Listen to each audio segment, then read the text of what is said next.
생명의 샘가에서 출애굽기를 묵상합니다.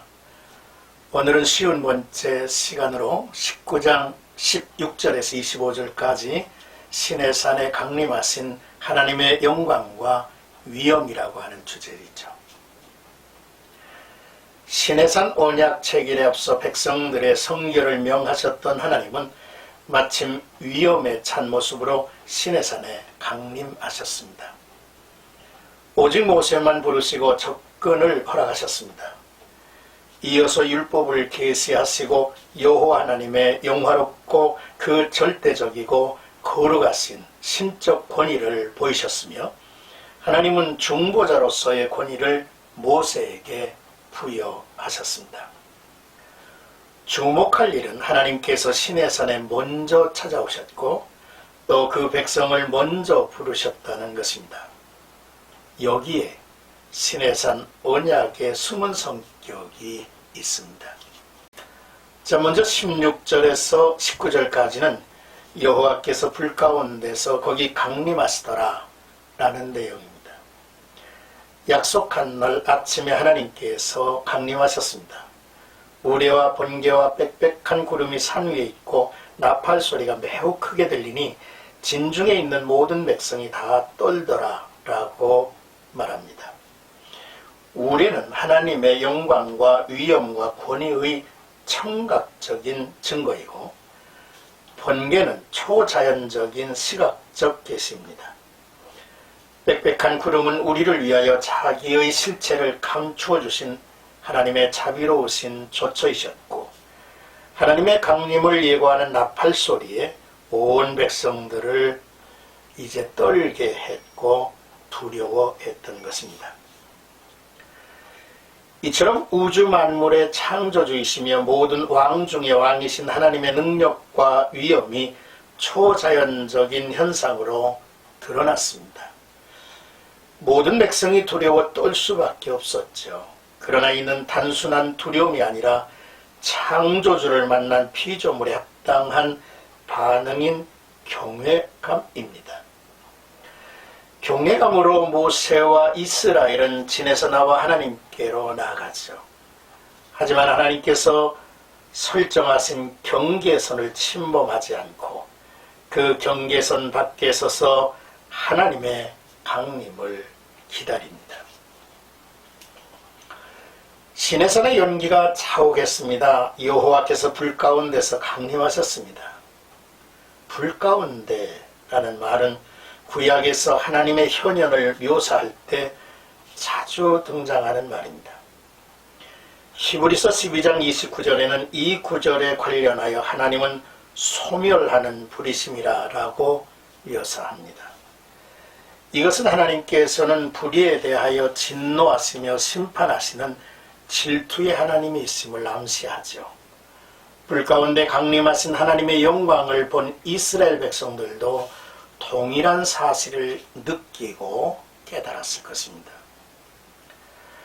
그 연기가 옹기가마 연기같이 떠오름으로 멀리 있는 백성들 모두가 바라볼 수 있었습니다.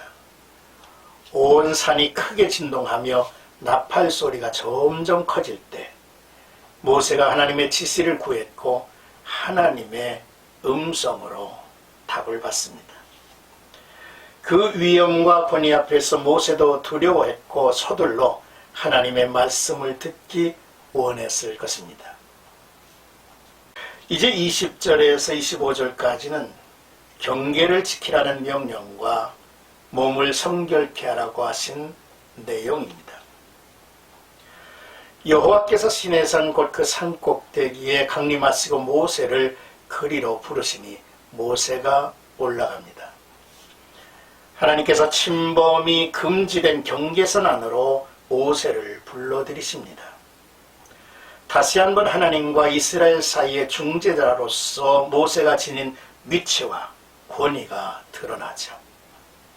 하나님은 그렇게 모세를 높여주심으로써 앞으로 있을 오랜 가나안 여정을 이끌 지도자를 준비하십니다.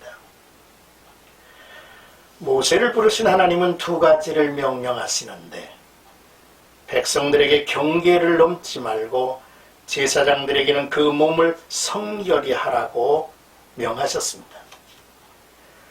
모세는 주께서 우리에게 명령하여 이르시기를 산 주의 경계를 세워 산을 거룩하게 하라 하셨사온즉 백성이 신의 산에 오르지 못하리이다라고 여호와께 아뢰입니다. 모세는 앞서 하나님의 명령하신 말을 백성들에게 이미 전했고 그들은 하나님의 명을 지킬 것이라고 말한 것이죠. 그러나 하나님은 모세에게 내려가 형 아론과 함께 올라오고 제사장들과 백성들에게 다시 말하라고 하셨습니다. 반복해서 경계의 선을 범하지 말라 하심은 아직 길들여진 백성이 아님을 하나님이 미리 아셨기 때문일 것입니다. 그리고 하나님은 제사장들에게 몸을 성결케 하라고 다시 강조하셨습니다. 이는 하나님과 이스라엘 사이에 존재하는 뚜렷한 영적 위치에 대한 재언급이기도 하죠.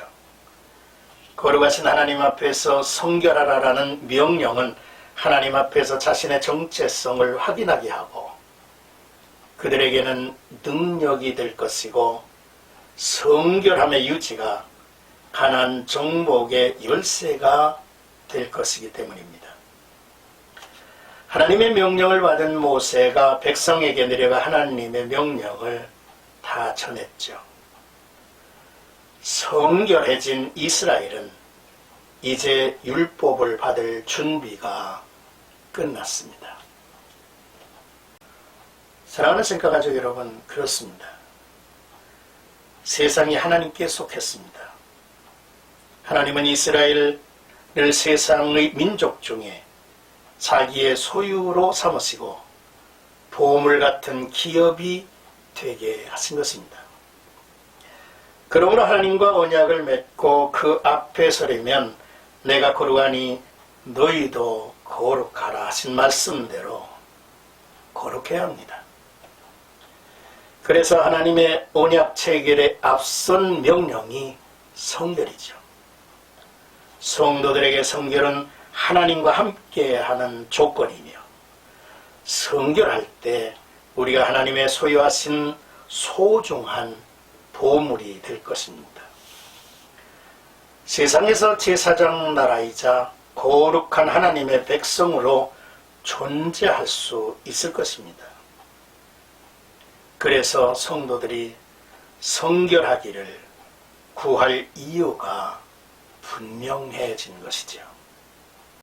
오늘도 귀한 말씀을 통해서 하나님의 임재, 하나님의 시내산 강림을 우리가 주목했습니다. 성경은 하나님께서 이 세상에 강림하셨다는 이야기를 여러 곳에서 말씀하시는데 그 하나님의 강림과 임재의 완성이 하나님의 성육신으로 이루어져가 있다는 사실을 우리는 알죠. 그러므로 오늘 본문에 나타난 시내산 강림과 예수 그리스도의 성육신을 대조해보면 예수님이 이 땅에 오신 목적을 더더욱 뚜렷하게 우리는 깨달을 수 있을 것입니다. 오늘도 하나님과 모든 사람들 앞에서 성결하고 또 모든 사람과 화목할 수 있는 그러한 아름다운 주의 백성으로 열매를 맺혀가기를 주의 이름으로 축복합니다.